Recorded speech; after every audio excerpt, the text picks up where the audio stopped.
close to you right now.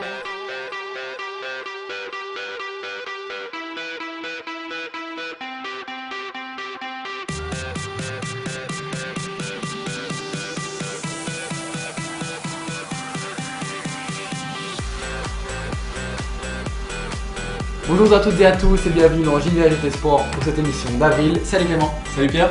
Alors avant de commencer cette émission, on va tirer deux coups de chapeau suisses. Le premier, il est pour Julia Steingruber. La Suissesse s'est imposée lors du concours de gymnastique artistique à Montpellier. Elle est donc devenue championne d'Europe. Et maintenant un deuxième coup de chapeau, plus genevois, plus local cette fois-ci avec le Servette Rugby Club, champion du Lyonnais dans sa catégorie. Les Genevois se sont imposés 47-0 lors de leur dernière prestation et donc montent dans la division supérieure. Et voilà, donc on va passer au sommaire de cette émission maintenant. Football, la poursuite pour la promotion en Challenge League Basson-Plein, interview de Kevin Buat à la fin du match contre Volon. Hockey, les ex du GSHC qui ont terminé leur saison en demi-finale face à Zurich. Petit débat sur la saison des Grenats. Encore du foot avec maintenant un point sur les autres ligues genevoises où là aussi les Genevois ont brillé. Basket avec les Lions de Genève qui entament leur fin de saison qui s'annonce très haletante, plus une vidéo assez insolite d'une partie en Ligue Junior. Et enfin, notre reportage du mois sur le tchoukball, ce sport assez méconnu et surtout genevois. Et on finit cette émission par le waterpolo, les Quirojois de LNB qui disputent vaillamment le championnat suisse. On passe maintenant à la rubrique du Servette FC.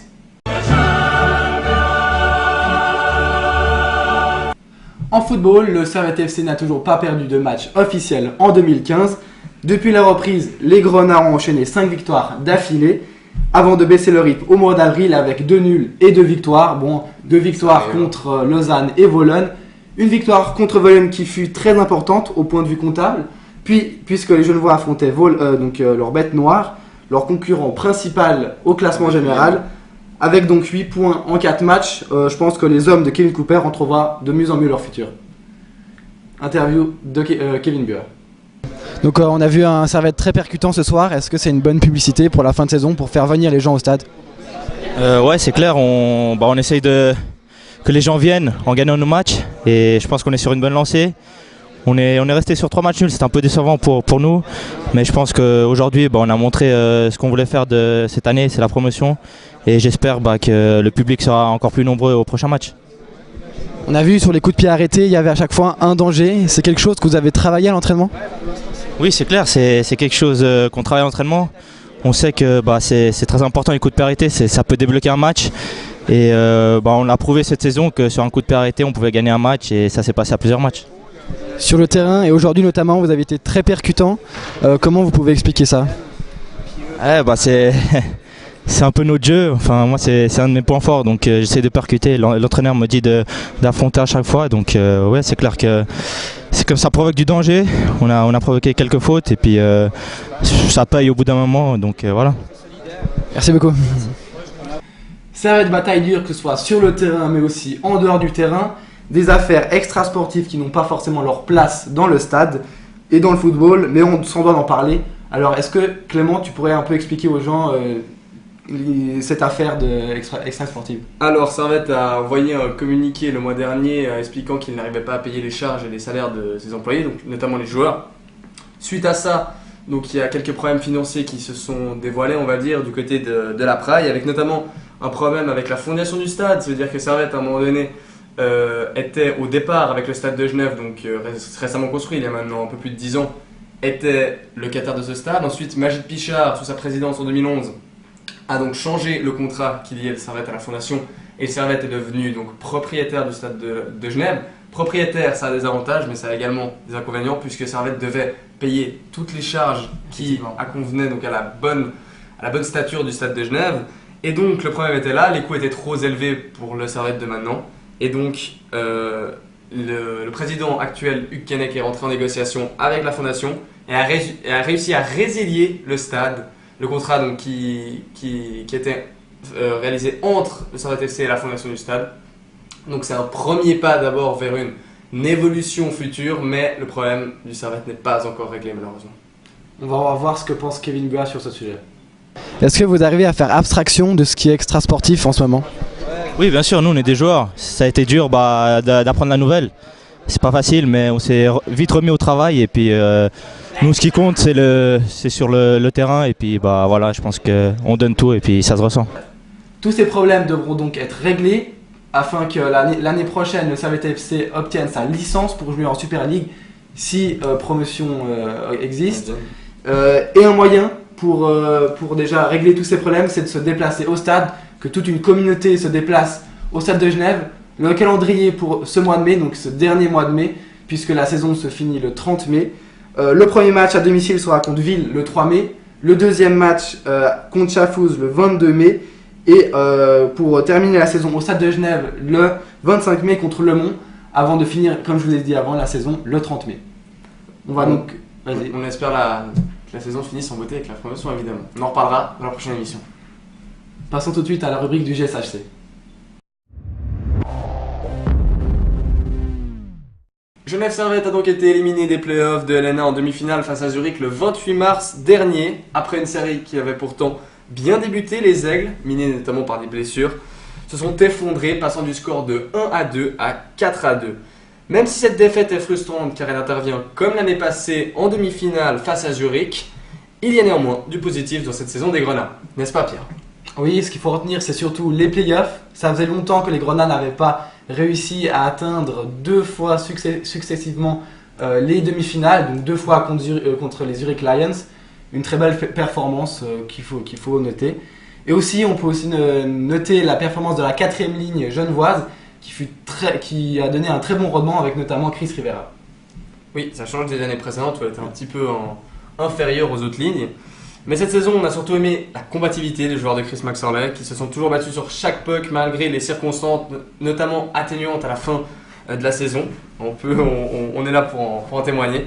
Une saison dans laquelle on a joué 4 compétitions, à savoir le traditionnel championnat de LNA, la Coupe Spengler comme l'année passée, mais 2 compétitions étaient en plus, la Coupe de Suisse et la Champions Hockey League. Et là aussi, c'est quand même une qualité qu'on a pu voir chez Genève Servette. Par rapport à d'autres clubs suisses notamment, il n'y a eu aucune compétition qui a été négligée. Elles ont toutes été jouées à fond. On atteste la superbe victoire, la superbe demi-finale, et cette défaite en demi-finale face à Cloton en Coupe Suisse, et la défaite en 8e de la Champions Hockey League face à La Parenta. Oui, ça fait beaucoup de compétitions, n'empêche, pour un club comme Genève Servette. Il faut aussi souligner donc, sur le plan individuel les performances de Matt D'Agostini, de ma part, et puis aussi de Romain Leffel, défenseur qui a marqué beaucoup de points cette saison, qui a été l'auteur de beaucoup de buts sur la ligne bleue, on en a parlé aussi beaucoup. Et donc ils ont apporté beaucoup l'équipe vers le haut. Et il faut aussi noter les très bonnes performances des jeunes, un effectif qui monte, qui évolue, donc avec notamment les apports des jeunes comme Augustin Pose ou encore Gauthier Desclous, qui ont été très importants, et donc on espère que cet effectif va être conservé l'année prochaine. Pour le GSHC, on parle déjà de départ, on ne sait pas encore, donc on verra l'année prochaine. Oui, exactement. Reste maintenant une dernière interrogation, à savoir si l'emblématique capitaine Goran Bézina restera du côté des Vernets une saison supplémentaire. C'est un peu le flou en ce moment depuis la fin de saison. Et si Chris Maxorley réussira à garder les étrangers qui étaient en vert vraiment cette saison. Mais pour ça, je crois qu'on peut compter sur lui. On enchaîne donc maintenant avec les ligues genevoises. Oui, on va parler des ligues genevoises, donc avec notamment Carouge en première ligue promotion, qui réussit un très bon deuxième tour, avec notamment 4 victoires, 3 nuls et 1 défaite, ce qui est justement incroyable par rapport au début de saison des Stéliens. Et donc c'est très important pour Carouge d'aller les supporter donc à la Fontenette aussi, si vous avez l'occasion, deuxième club genevois. Donc voilà. Oui, je dirais notamment aussi les Carougeois qui ont notamment gagné 3 fois à l'extérieur, dont une fois du côté de Neuchâtel, ce qui est quand même une très bonne performance, et il faut qu'ils se maintiennent. Passons maintenant à la première ligue classique, avec Meyrin et Nancy qui poursuivent leur chemin de route. Meyrin toujours en difficulté. Oui, toujours en difficulté. Et c'est complètement l'inverse pour la deuxième ligue inter, avec 3 clubs genevois qui bataillent pour le titre. Signal Bernay, UGS et Conet-Bussy qui sont toujours premier, deuxième et troisième qui se bataillent pour la première place. Donc c'est tout bénef. On vient de parler de Signal Bernay en deuxième ligue inter qui bataille dur donc pour le titre, on l'a vu. On va donc maintenant passer à un autre, Signal Bernet Basket, qui s'est donc illustré aussi dans ce sport. Oui, et c'est quelque chose de peu médiatisé, c'est les U19 de ce club, donc les juniors, qui, regardez sur cette vidéo, se sont imposés face à Saint-Jean. Pour vous expliquer un petit peu, l'équipe devait remporter le match de plus de 15 points pour se qualifier pour les playoffs face à cette équipe. Et regardez, avec ce tir à 3 points à la fin qui les fait passer de plus 14 à plus 17, Signal Bernet se qualifie avec un tir au buzzer, des choses qu'on voit en NBA. C'est juste extraordinaire. On voulait les féliciter et les honorer en les passant dans cette émission. Voilà, c'est fait. Une qualification pour les playoffs, donc la saison n'est pas terminée pour Bernet Basket. Oui, et on en reparlera dans une prochaine émission. On va donc passer maintenant au Lyon de Genève. Oui. Clément, qu'est-ce qui se passe avec les Lions de Genève? Alors, les Lions de Genève, après un tour final qui les a vus débouler tout simplement en tête avec 5 victoires lors des 5 dernières rencontres, ils abordent maintenant les playoffs de la meilleure des manières qui soit. L'objectif est clairement le titre, hein, c'est affiché, maintenant que la position est idéale pour remporter ce championnat. Néanmoins, il faudra se méfier de l'adversaire en demi-finale, le Fribourg Olympique. Mais tout a bien commencé ce samedi 25 avril avec une victoire du côté du pommier, 81-67.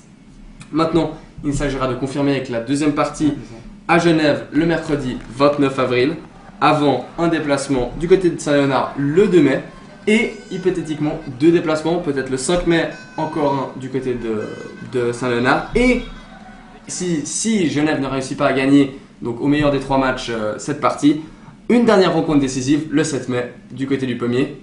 On vous attend présent à ces rencontres.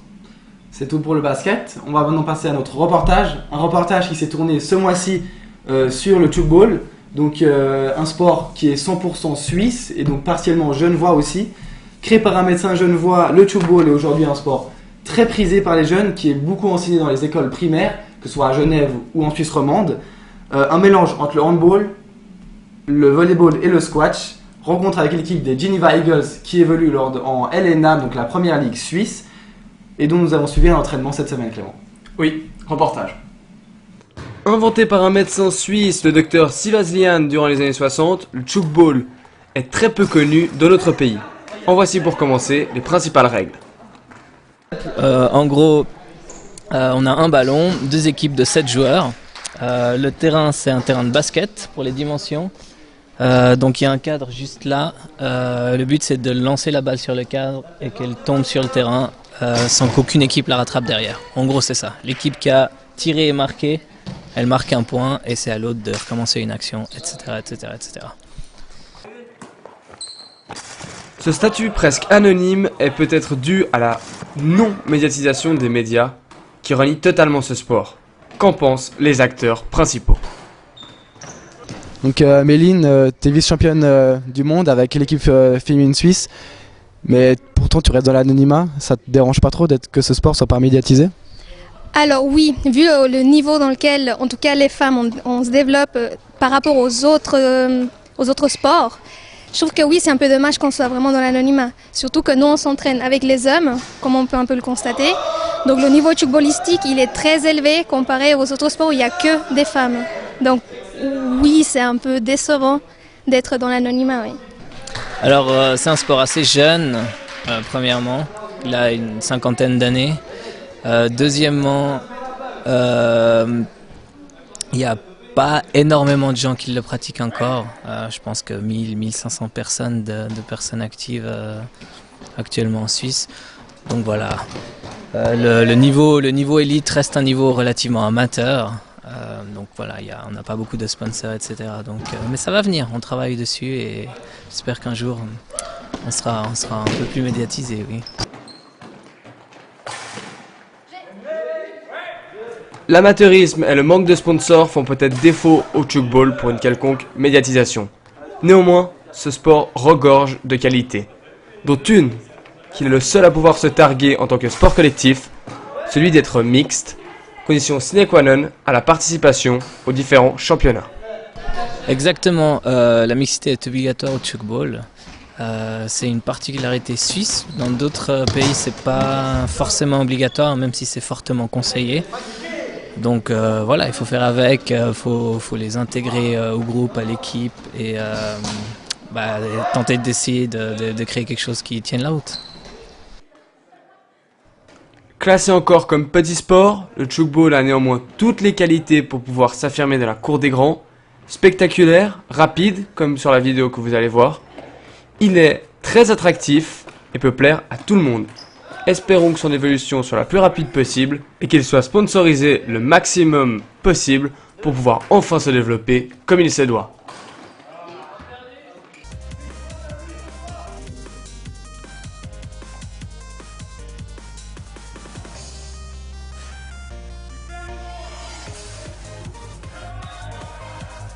Et l'évolution, elle se fait vraiment petit à petit, donc c'est vraiment pas maintenant que ça va arriver, malheureusement.